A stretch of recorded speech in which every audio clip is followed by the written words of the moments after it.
My name's Duncan McFarlane. I'm Professor of Industrial Information Engineering at Cambridge University, and I'm really pleased to be here today talking about low-cost digital solutions for SMEs, which is an area we've been working on for some time under the particular guise of a program called Digital Manufacturing on a Shoestring. So what I'm going to do is just quickly talk about what we mean by low-cost digital solutions first.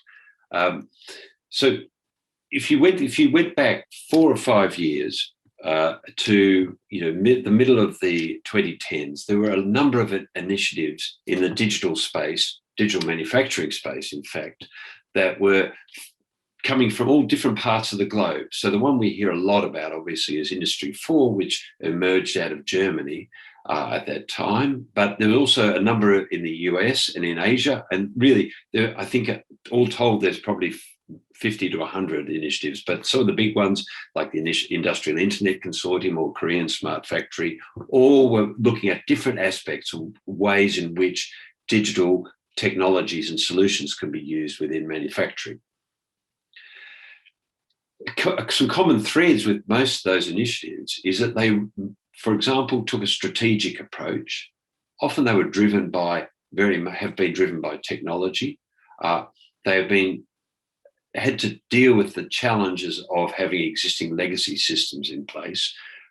They came with a perceived high cost of setting up the infrastructure associated with them, and the complexity has been experienced in running business cases. And all of those are not big deals on their own, but for a small manufacturer, a lot of them are really very challenging. And the next slide, this slide sort of picks out some of the issues that small manufacturers found they were facing. A lot of them felt they're missing the right digital skills to embark on such a journey. 2/3 almost felt that high investment was going to be a major obstacle for them. So digitalization for a small company was seen as being too expensive, too complex. And that was really where we started to come into the approach we took in Cambridge and working with Nottingham, which is to take a low-cost tactical approach.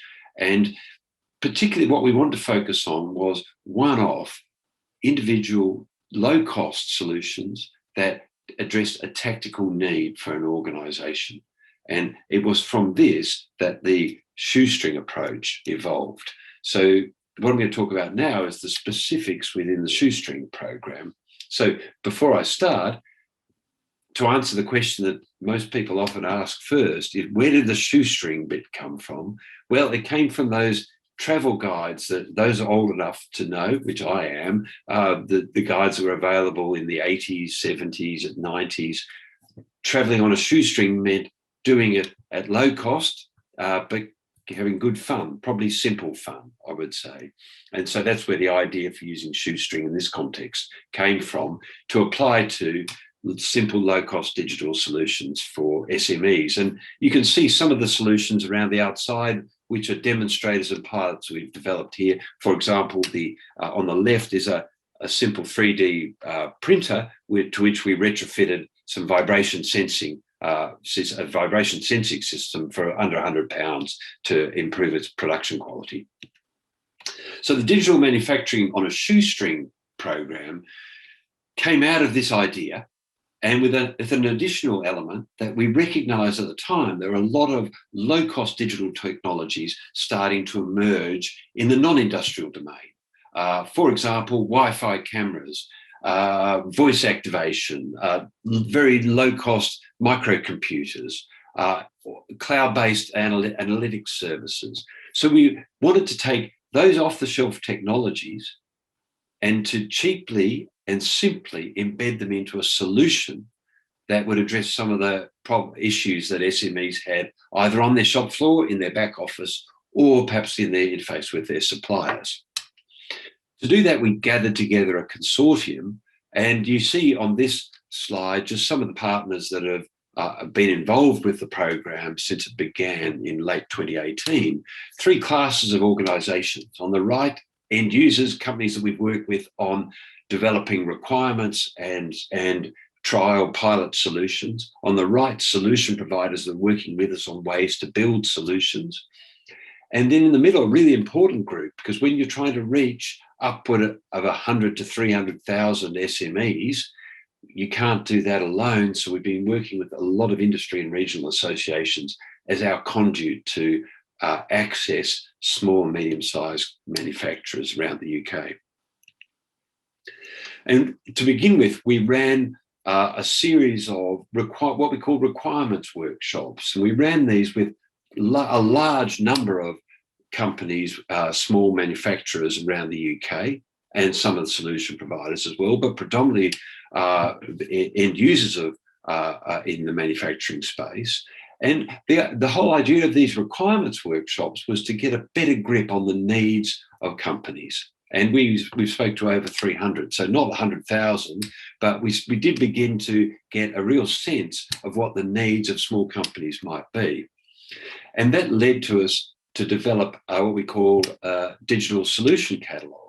And that catalogue essentially reflected the type of areas where small companies had problems that might need a digital style solution. And these are areas where they might need simple solutions. So it may not be their core operations, but perhaps around the periphery of their operations, something that they could look at to get started.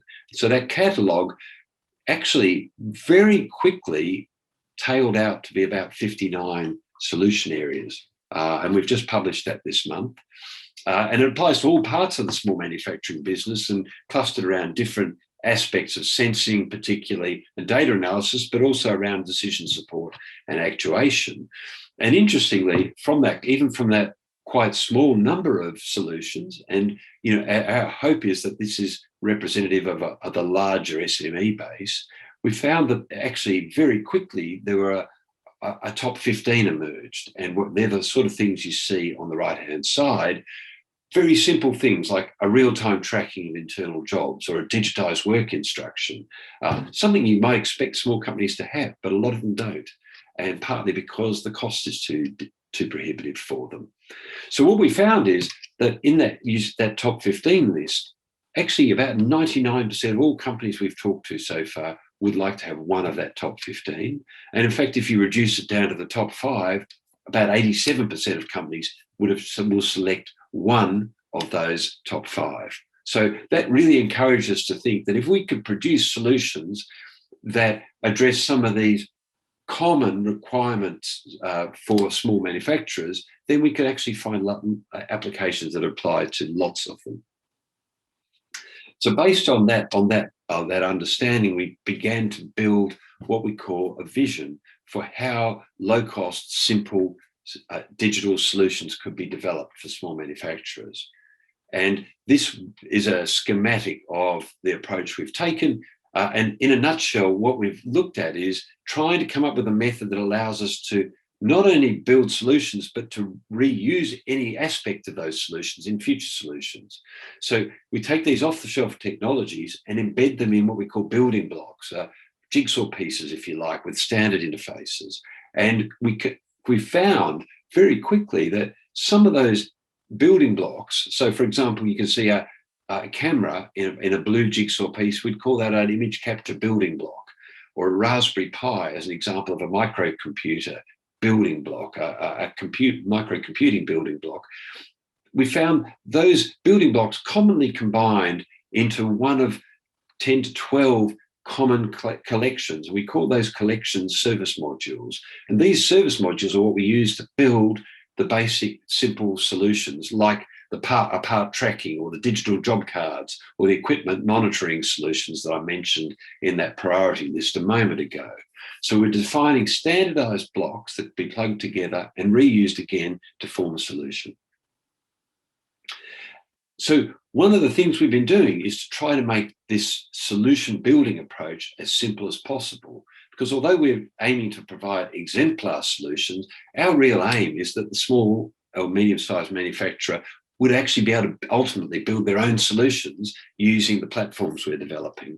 So I won't go into great detail, but what you get there in this slide is a glimpse of the automated solution configurator we're developing, which allows a company to go to a website and pull together those building blocks or work from a template solution to actually configure their own solution. And the aim is for them to be able to do that without any software coding, because the software coding will actually be done automatically below the hood, if you like, or below the bonnet, by a piece of configuration software. So the output for the company requiring the solution would be a shopping list of components and an integration set of instructions. And then from that, they'll be able to develop their own solution or to work with a third-party organisation to do it. So as I said, we've been building demonstrators all the way along, and actually probably built 15 to 20 demonstration systems which inside the Cambridge and Nottingham labs. But more recently, we've been focusing on more and more on how to the deployment of pilots within our partner companies. And you can see a list of the partners that are pilots that are ongoing with our partners at the moment. And just to give you a sense of those pilots that are ongoing at the moment, I'm just going to talk about one example, which has been a kind of a novel example, a very simple thing. Many organisations have old legacy display panels that are actually key to their business, but require, because of the ancient electronics behind the panel, they require manual inspection on a regular basis.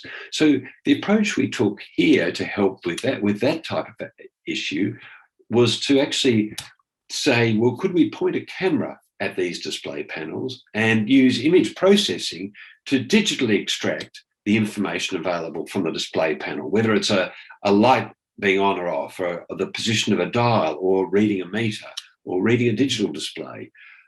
All those, through our image processing approach, could actually be converted into, as you see on the right-hand side, into a digitized equivalent.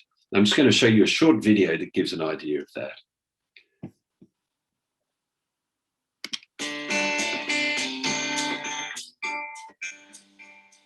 In this video, we're going to be showing how the Shoestring approach can be used to digitize data from a legacy panel in the factory of one of our Shoestring partners. Having gone through the Shoestring workshop, we've identified that the digitalization of the panel data is a priority for the company and are now going to specify a solution in the solution configurator. We could create a solution from scratch, starting either from the service module or building block level, but here we're going to select a predefined solution from the process monitoring category. We're going to extract from the panel the position data from a switch, the temperature reading, and the on-off status of a red light. Our pre-configured solution for legacy panel data collection contains building blocks for computing, sensing, a driver, and a service wrapper, which allows this service module to communicate with other services. We select options most appropriate to our situation. In this case, choosing a Raspberry Pi computer, camera, and Python to undertake image processing. We can specify the position of each of the components we need to extract data from within the interface. Here's what our setup looks like with the camera in place. We also specify a service module for our user interface, this time using a Surface Pro tablet as well as the Grafana software. We can set up what kind of data visualization we want to see. In this case, we choose red light status, dial position status, the current temperature, and a plot of temperature over time. Our visualization in Grafana will look something like this. Having finalized our solution, the solution configurator now provides us with the code we need to run the process, as well as a shopping list of the components we need. And the project is complete.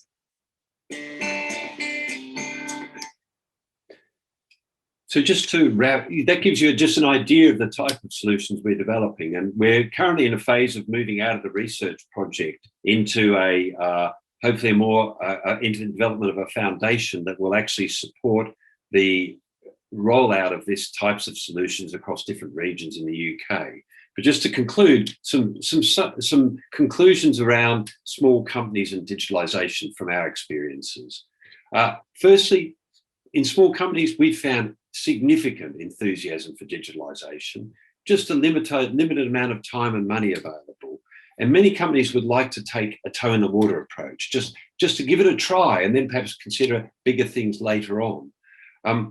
We've found over and over again that many small companies have similar digital needs, which I think is really reassuring and potentially a real opportunity for solution providers.